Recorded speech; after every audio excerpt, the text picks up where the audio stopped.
ஆண்டவரே என்னை பிஸியாக்குங்க, என்னுடைய பிள்ளைய பிஸியாக்குங்க. என்னுடைய குடும்பத்தில் இருக்கிறவங்க எல்லாரும் ஒரு பெரிய பொறுப்பிற்காக ஓடணும், ஒரு பெரிய ஆசீர்வாதத்திற்காக ஓடணும். எல்லாரும் அப்படியே அவங்களுடைய வேலையில ரொம்ப அவைலபிளா இருக்கணும். மாசத்துக்கு ஒரு டைம், இல்லைன்னா வாரத்திற்கு ஒரு டைம், இல்லைன்னா 6 மாதத்திற்கு ஒரு டைம் எல்லாரும் கூடி சந்தோஷப்பட்டு அந்த மாதிரி நம்ம களி கூறலாம். அந்த மாதிரி களி கூறலாம். நம்முடைய குடும்பத்தில் இருக்கிறவங்களோட சேர்ந்து டெய்லி இரவா சாயந்தரமா அந்த மாதிரி ஒரு நாள் களி கூறலாம். ஆனா நம்ம எப்படி மட்டும் இருந்துடக்கூடாது அப்படின்னு சொன்னா, சும்மா மட்டும் இருந்துடவே கூடாது. வேதத்துல மிகப்பெரிய தரிசனம் உள்ளவன் தான் யார் அப்படின்னா மோசே. பெரிய தரிசனம் உள்ளவன், பெரிய தரிசனம். அனித்தியமான பாவ சந்தோஷங்களை அனுபவிக்கிறதை பார்க்கலும் தேவனுடைய பிள்ளைகளோடு சேர்ந்து துன்பத்தை அனுபவிக்கிறதை தெரிந்து கொண்டவன். அங்க அவங்களுடைய நாட்டில் இருக்கிற எல்லா காரியத்தையும் கற்று தேர்ந்தவன். ஆனா இப்ப என்னன்னா, மாமனார் வீட்டுக்கு போன உடனே ஆடு மேய்க்கிற வேலை. இந்த ஆடு மேய்க்கிற வேலை என்ன அப்படின்னா, அது ஒரு பெரிய வேலை எல்லாம் கிடையாது. அது காப்பாற்றக்கூடிய வேலை தான். கொண்டு போய் ஆடுகளை ஒரு இடத்துல புல் இருக்கிற இடத்துல விட்டுட்டு அதுக்கப்புறம் எப்படிதான் இருக்கணும்? ஆடு பாட்டுக்கு மேய்ஞ்சிட்டு இருக்கும், இவங்க பாட்டுக்கு சும்மா ஒரு இடத்துல உட்கார்ந்து. இப்போ சும்மா உட்கார்ந்து உட்கார்ந்து உட்கார்ந்து உட்கார்ந்து கிட்டத்தட்ட 40 வருஷமா எந்த காரியத்தையும் செய்யாம இப்ப ஆண்டவர் கூப்பிடுறாரு. உன்னை ஒரு பெரிய காரியத்திற்காக அழைச்சிருக்கிறேன், நீ வான்னு சொல்லும் போது இந்த மோசே என்ன சொல்றாரு அப்படின்னு சொன்னா, இல்ல நான் வரல, நீர் வேற யாரையாவது அனுப்பும், நான் திக்குவாயன், நான் மந்தனா உள்ளவன் அப்படின்னா. அந்த வாழ்க்கை அவனுக்கு பிடிச்சு போயிருச்சு, அந்த வாழ்க்கை அவனுக்கு செட் ஆயிருச்சு, அதுல அவன் அடாப்ட் ஆயிட்டான், அந்த சூழ்நிலைக்கு அதை அடாப்ட் ஆயிட்டான். நீங்களும் பாருங்க, ரொம்ப ஆக்டிவா ரொம்ப இதோட இருக்க வேண்டிய ஒரு ஆள் இந்த மாதிரி ஏதாவது நீங்க ஒரு இடத்துல போய் இப்படி உட்கார்ந்துட்டீங்கன்னு வச்சுங்களேன், அதுல நீங்க அப்படியே செட் ஆயிருவீங்க. அதுக்கப்புறம் உங்களுக்கு தரிசனம் உங்களுக்குள்ள இருக்காது, அதுக்கப்புறம் உங்களுக்கு லட்சியம் உங்களுக்குள்ள இருக்காது. எல்லாம் உங்களை விட்டு போய் அந்த இடத்திலிருந்து உங்களை எழும்ப பண்ணவே முடியாது. அது உங்களுக்கு பிடிச்சிடும், அது உங்களுக்கு ஈஸியாயிரும், அதுதான் உங்க வாழ்க்கையா மாறிடும். அப்படியே நீங்க அதுல சேர்ந்துருவீங்க. அதற்கு மாறாக இன்றைக்கு யாரோ ஒருத்தடத்துல ஆண்டவர் ரொம்ப தெளிவா பேசுறாரு. உங்க பிள்ளைகளா இருக்கலாம், நீங்களா இருக்கலாம், எப்பவும் எப்படி இருக்கணும் அப்படின்னு சொன்னா, ரொம்ப பிஸியா. நான் இந்த பலிபீடத்திலிருந்து உங்களை ஆசீர்வதிக்கிறேன். தாவீத கத்தர் அப்படி பெரிய பொறுப்பை கத்தர் கொடுத்து அவனை கத்தர் பிஸியா கத்தர் மாற்றினார்.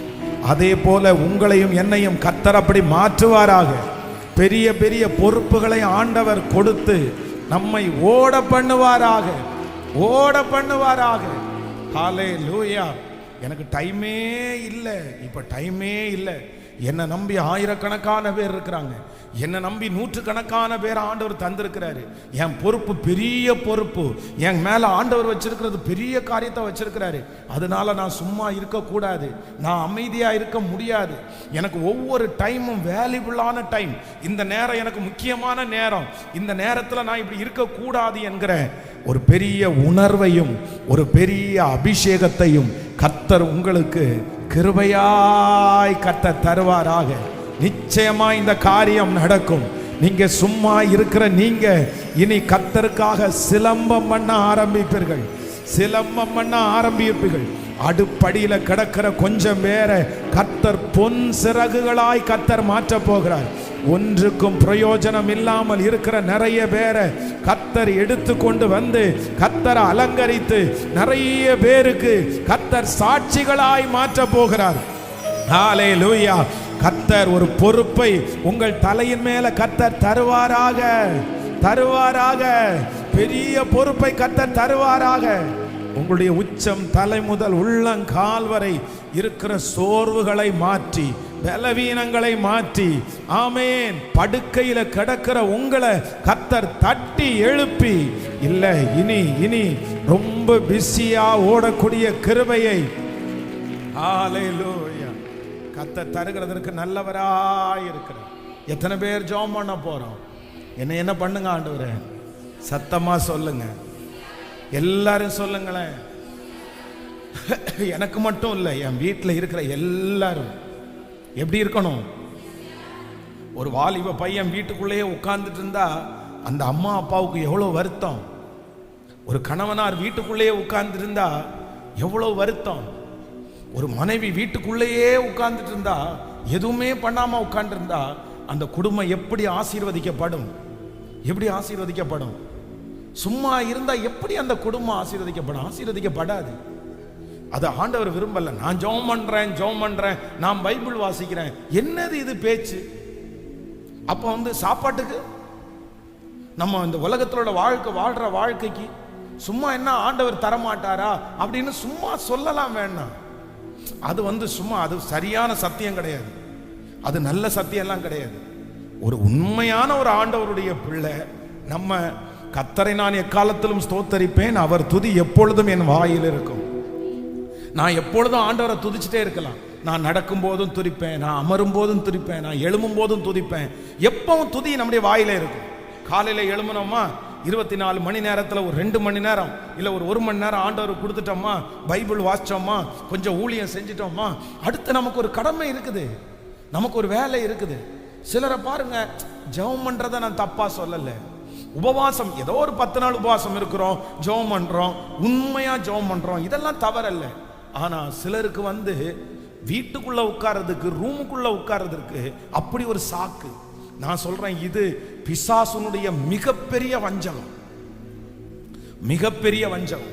உங்களை வெளியே விடாம பிசாசு கட்டி போட்டிருக்கிறான். சிலர் என்ன நினைச்சிட்டு இருக்காங்கன்னே தெரியல. அப்படின்னா நான் பெரிய இடத்துல இருந்தேன், இப்ப எப்படி தாழ்ந்து நான் போறது, எப்படி இருக்க முடியுதுன்னே தெரியல அவங்களால. வீட்டுல 10 வருஷமா நான் வேலைக்கே போறதில்லை, ஆனா ஆண்டவர் என்ன நடத்துறாரு அப்படின்னு சொன்னா எப்படி ஒத்துக்க முடியும்? புரியுதா நான் உங்களுக்கு சொல்றது? 10 வருஷமா நான் வேலைக்கு போகல, ஆனா ஆண்டவர் என்ன நடத்துறாரு. எப்படி ஆண்டவர் உங்களை நடத்துறாரு? எப்படி உங்களை ஆண்டவர் நடத்துறாரு? நீங்க எப்படி ஆண்டவர் நடத்துறாரு? ஆண்டவர் எல்லாருக்குமே தான் சோறு போடுறாரு.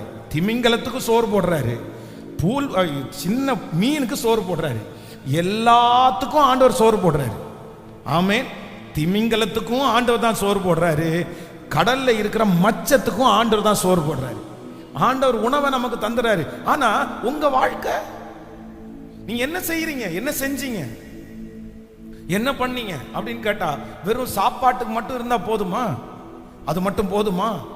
அது கொடுத்த உடனே கர்த்தர் அவ்வளவுதான் எல்லாத்தையும் கொடுத்துட்டாரா? இல்ல. அந்த 10 வருஷத்தை வீணடிச்சிட்டீங்க.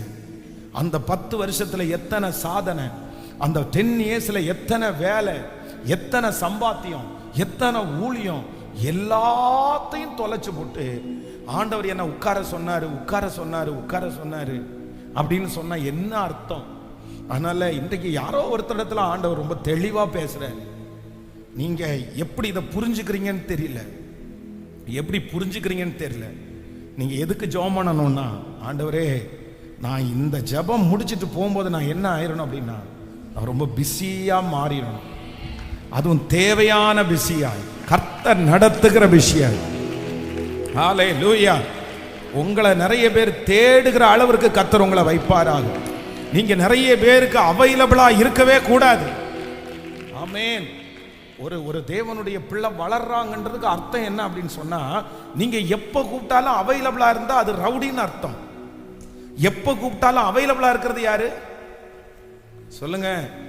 சிலருக்கு எப்ப வாட்ஸ்அப்ல கூப்பிட்டாலும் அவைலபிள், சிலருக்கு எப்ப போன்ல கூப்பிட்டாலும் 24 hours அவைலபிள். ஆடா, இது எப்படி? அப்போ உங்களுக்குன்னு ஒரு வேலையே இல்லையா? எப்ப பார்த்தாலும் ஐ ஆம் ஃப்ரீ, எப்ப வேணாலும் என்ன கூப்பிடலாம். 24. நீங்க அப்படி சொல்றது சந்தோஷம்தான், அந்த மாதிரி இருக்கிறது சந்தோஷம்தான். ஆனா உங்களுக்கு என்ன, நீங்க அவைலபிள் இல்லைன்றது ஒரு நாள் வரணும். அந்த நாளுக்காக நீங்க ஜெபம் பண்ணணும். உங்களை தேடுற ஒரு நாள் வரணும். உங்கள்கிட்ட பேசுறதுக்கு ஆசைப்படுற ஒரு நாள் வரணும். உங்களை பிடிக்கிறதுக்காக அவங்க சிரமப்படுற ஒரு நாள் வரணும். நீங்க ஃப்ரீயான ஆள் இல்லைன்னு தெரிகிற ஒரு நாள் வரணும். நீங்க ரொம்ப பிஸியானவங்கன்னு சொல்ற நாள் வரணும். அவருக்கு நிறைய வேலை இருக்குன்னு சொல்ற ஒரு நாள் வரணும். அவருக்கு 100 பேருக்கு அவர் அதிகாரின்னு சொல்ற ஒரு நாள் வரணும். அந்த நாளுக்காக நீங்க ஜெபம் பண்ணுங்க. நம்ம ஜெபிக்கிற ஜெபத்தை கர்த்தர் கேட்பாரு. நான் நம்புறேன் இது தீர்க்க தரிசனமான வார்த்தை. ஆடுகளை மேய்த்து கொண்டிருக்கிற ஒருத்தனை கர்த்தர் அரசனா மாற்றுவார். ஆனால் மீன் பிடிச்சு கொண்டிருக்கிற ஒருத்தனை மனுஷங்களை பிடிக்கிறவராய் மாற்றுவார். ஆனால் ஓ ஹல்லேலூயா, கரங்களை தட்டி இப்போ என் மகன் மேல ஒரு வல்லமை இறங்கட்டும். மூத்த பிள்ளை மேல இறங்கட்டும். இளைய பிள்ளை மேல இறங்கட்டும். அவனை நீங்க பிஸி ஆக்கணும். அந்த பிள்ளைய பிஸி ஆக்கணும். தட்டி கொடுங்க. அந்த முழங்கால் பலப்படட்டும். அந்த சிந்த பலப்படட்டும். ஆண்டவரே, அந்த எண்ணங்கள் பலப்படட்டும். அந்த கால்கள் இப்போ எழும்பி நிக்கட்டும். ஒரு சேனையாய் நிக்கட்டும். சத்தமா ஆண்டவரே, இப்போ ஒரு பொறுப்பை கொடுங்கப்பா, ஒரு பதவியை கொடுங்கப்பா, ஒரு வேலையை கொடுங்கப்பா, ஒரு பிசினஸ் கொடுங்கப்பா. ஆண்டவரே, ஒரு அரசாங்கத்தை கொடுங்கப்பா. Thank you Jesus. Hallelujah. இது ஒரு நாள் நீங்க ஜெபிக்கக்கூடிய ஜெபம் அல்ல. ஆண்டவர் உங்களை போதும் ஆண்டவரே அப்படின்னு சொல்ற அளவுக்கு நீங்க என்னவா இருக்கணும்? கேட்கல. இது எத்தனை பிரச்சனையை சரி பண்ணும் தெரியுமா? சும்மா இருந்தா சண்டையை இழுத்து விடுவோம். சும்மா இருந்தா 4 பேருக்கு போன் பேச தோணும். சும்மா இருந்தா எதையாச்சும் ஒன்ன கோல் சொல்ல தோணும். சும்மா இருந்தா கூப்பிட்டே தான் இருப்பாங்க. எங்க வேணாலும் கூப்பிட்டே இருப்பாங்க. அது என்னது? அது ஆண்டவருடைய நடத்துதல் அல்ல. அது வேதத்தின்படி சரியா அல்ல. வேதத்தின்படி சரியா. நான் சொல்றேன், கடைசியில யார் உங்க கூட நிப்பா? நீங்க ஓடி உழைச்சவங்க எல்லாம் உங்க வருவாங்கன்னு நினைக்கிறீங்களா? நீங்க கூப்பிட்ட உடனே போய் நின்னீங்களே, அவங்க எல்லாம் வருவாங்கன்னு நினைச்சீங்களா? நீங்க 12 மணிக்கு கூப்பிட்ட உடனே போய் நின்னீங்களே, அவங்க வருவாங்கன்னு நினைச்சீங்களா? நான் சொல்றேன், உங்களுக்கு ஒரு கஷ்டம்னு வரும்போது, உங்களுக்குன்னு ஒரு தேவைன்னு வரும்போது, ஒரு மனுஷன் வந்து நிக்க மாட்டான். கர்த்தரை தவிர